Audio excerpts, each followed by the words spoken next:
Shalom saudara, saya Angelika Senggu, senang bisa menyapa Anda dalam Sabda Bahagia. Sebelumnya mari kita buka dengan doa. Dalam nama Bapa dan Putra dan Roh Kudus, amin. Terima kasih Tuhan, kami siap untuk mendengarkan kebenaran firman-Mu yang adalah pelita bagi kaki kami dan terang bagi jalan kami. Demi Kristus Tuhan dan pengantara kami, amin. Puji Tuhan, saudara-saudara yang terkasih, hari ini saya rindu untuk sharing tentang satu firman Tuhan dari 1 Samuel pasal 10 ayat 25 sampai ayat yang ke-27. Saul menjadi raja dengan undian. Kemudian Samuel menguraikan kepada bangsa itu tentang hak-hak kerajaan, menuliskannya pada suatu piagam dan meletakkannya di hadapan Tuhan. Sesudah itu Samuel menyuruh seluruh bangsa itu pulang, masing-masing ke rumahnya.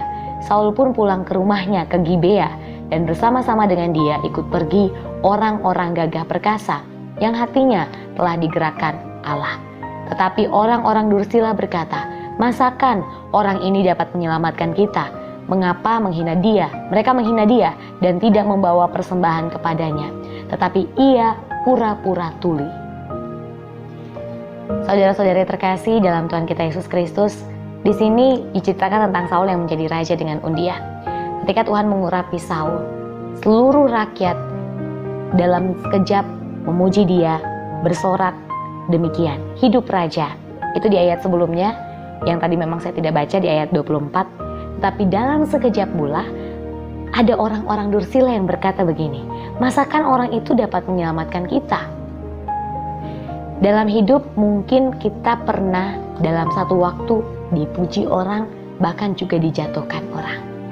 Tapi satu tindakan Saul yang menggelitik buat saya, dan kenapa tidak kita juga coba ya, pura-pura tuli.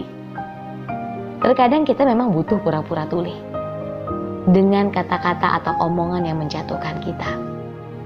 Karena ketika kita merasa bahwa hidup ini bergantung dari perkataan orang, maka kita tidak akan maju. Tapi ketika hidup ini bergantung dari apa perkataan Tuhan, maka kita akan maju.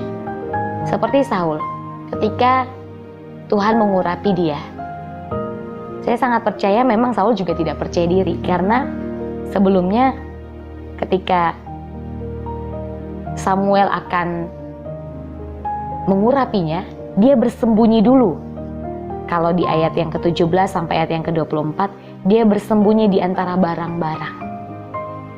Tapi Tuhan yang mengetahuinya. Kalau Tuhan bilang, "Anakku yang akan kuurapi itu adalah Saul," maka itu yang terjadi. Dan kita bisa lihat apa yang difirmankan Tuhan itu tidak akan pernah sia-sia. Tidak akan kembali dengan sia-sia, tapi akan terjadi. Begitupun juga dengan hidup saudara-saudariku. Ketika saat ini Tuhan menempatkan engkau pada satu rancangannya, tetapi dalam perjalanan engkau menjalankan apa yang menjadi rencana Tuhan itu, banyak orang yang menghina, banyak orang yang mencibir. Ada saatnya engkau bisa pura-pura tuli. Kenapa? Karena engkau hidup bukan dari perkataan orang, tapi engkau hidup dari perkataan Tuhan.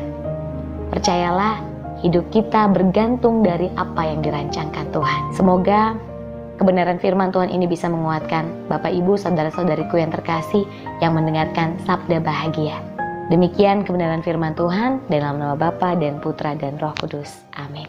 Shalom.